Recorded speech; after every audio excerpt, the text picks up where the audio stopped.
All right. Morning, ladies and gentlemen. Hello. I'm Ms. Flores. I'm a school counselor at Forest Park High School. In addition to just being a school counselor, I'm also a career counselor for all our students at Forest Park. Do we have any Forest Park parents here? Nice to meet you. And even though I'm not your counselor for your specific school, I'll be glad to answer any questions you may have in reference to the SAT or any college or career related question. So this morning we're going to talk about the SAT and ACT and which test you should take. Okay?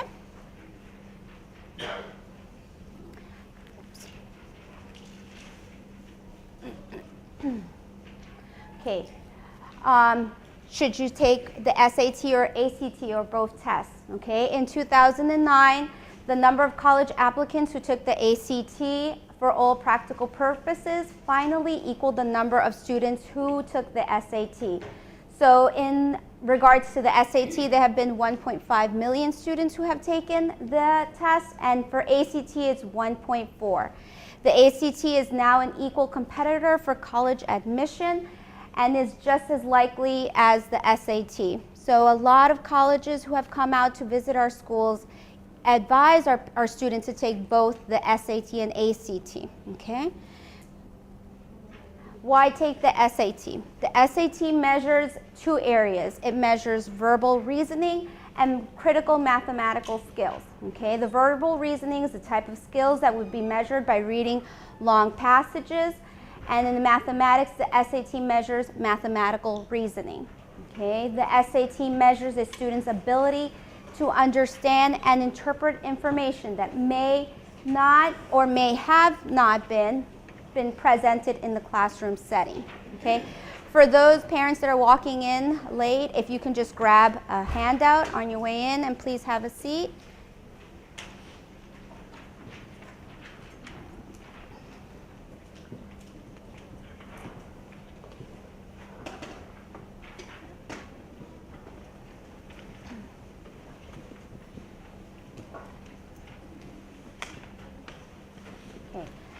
What specific content is tested on the SAT? Okay, the SAT has three sections. There is a math section, there is a verbal section, and a writing section.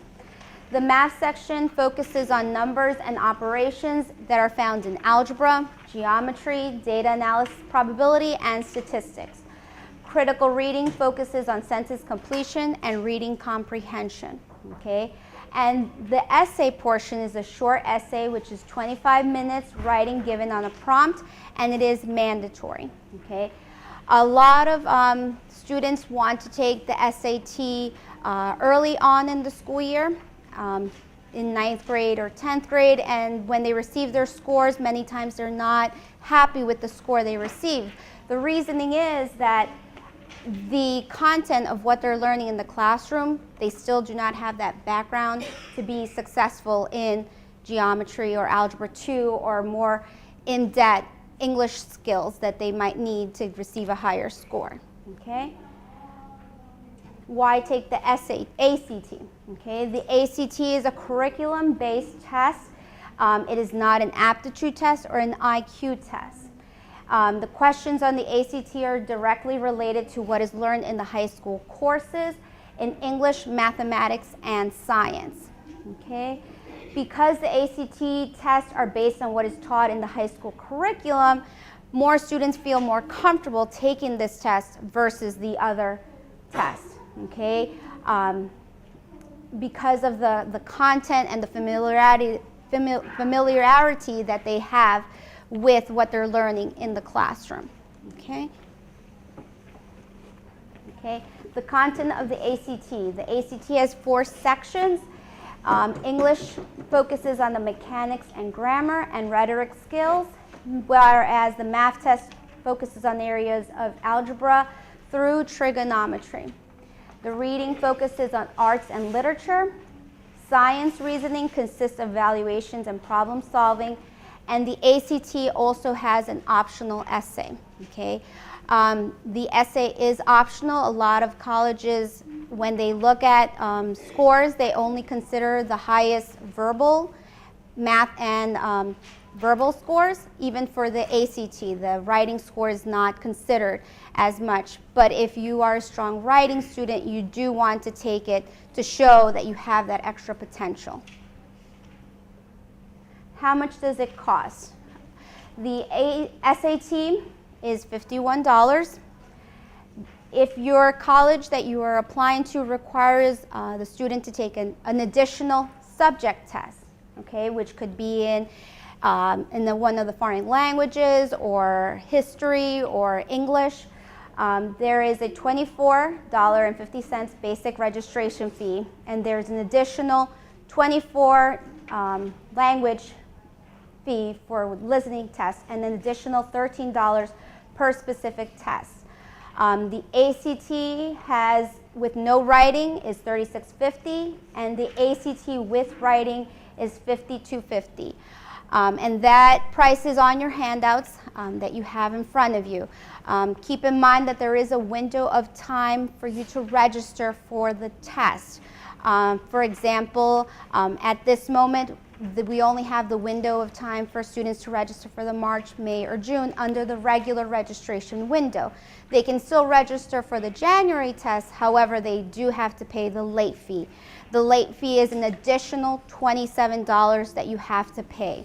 So in addition to these regular fees, you have to pay in addition the late fee. Okay, and I know a lot of our students procrastinate and wait until last minute, but if you have these dates on your refrigerator somewhere visible, you can remind them that the date's coming up for the regular registration time.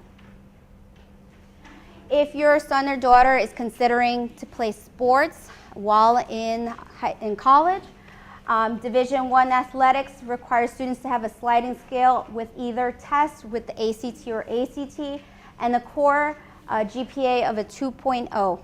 And for Division II athletics, they need a minimum GPA of a 2.0 and an SAT score of 820 or an ACT sum score of 68.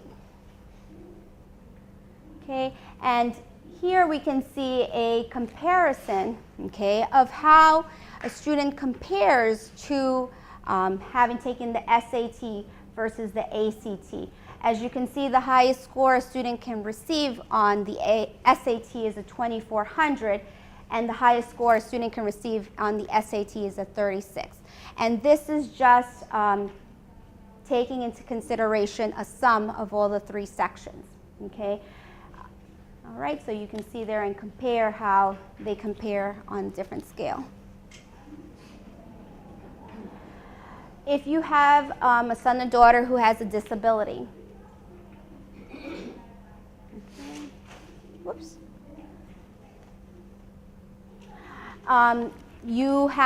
You would like your son or daughter to receive additional time when it comes to testing, there is a special application in addition to the regular registration for the test. There's an additional application that you would need to fill out. Okay.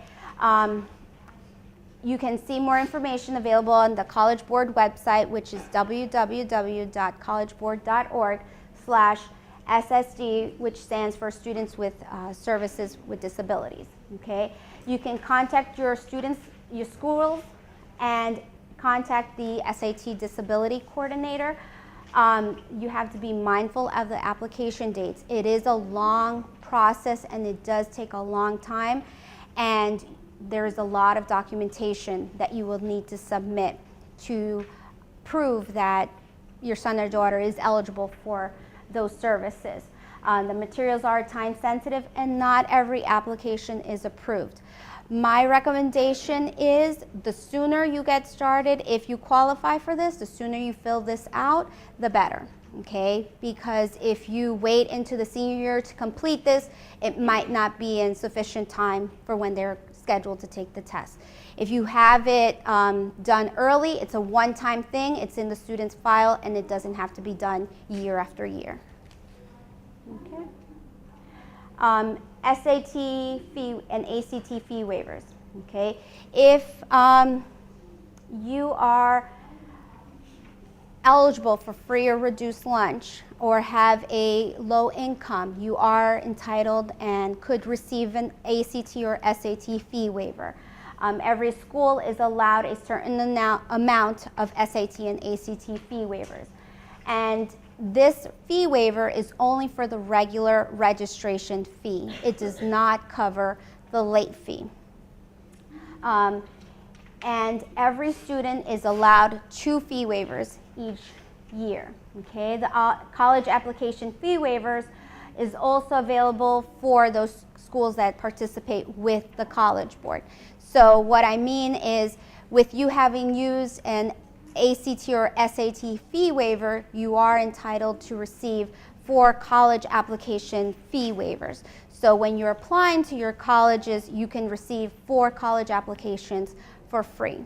Okay, every little bit of money that you can save helps out in the long run. Failure is not an option. The SATs and ACTs are not a pass and fail test. What matters is that you reach the score that that particular college or university is looking for in terms of admission. College is becoming more and more competitive, so they want to get a student who is a well-rounded student that has that high GPA, high SAT and ACT scores, extracurriculars, and everything that makes them that well-rounded student to get into their college that they're applying to. Okay, the test can be retaken multiple times, and what is good is that colleges, they do what's called super scoring, which means that they take the highest of the verbal and the highest of the math and combine that, no matter how many times the student has taken the test. However, research has shown that a student, if they take it 3 times, after the 4th time, there is not much difference in regards to how much difference there is in their score. Okay? And the student's body of work is most important. So that high school transcript that you're submitting to that college or university that has all their information from 9th grade to that 11th grade year is what's most important. Okay, not so much the SAT and ACT. It is important, but it's not as important as that transcript. Some online study tools that I would like to share with you. On the SAT and ACT websites, there is lots and lots of study tools available. If we would go on actstudent.org/testprep, there is questions of the day that you can have sent directly to your phones or to your email, and you can do a test question of the day. Same thing for SAT, where you can go on collegeboard.org, and the students, they can set up a question of the day. All the students also took PSATs, which is paid for by the county, and with that, the students also have a My College Quick Start. And on that program, which is also through the College Board website, the students can have a personalized study plan for the SAT, which allows them to see what questions match with what they have taken on the PSATs, which is a reflection of what's taken on the SAT. Okay? Yes? I do not have the slides available, but I'll be glad to email if for any parent who is interested in us having them email to you. Also, I want to point out to you that the county also offers all high school students a free SAT preparation program. Okay? And for more information, you may visit the website on Student Services.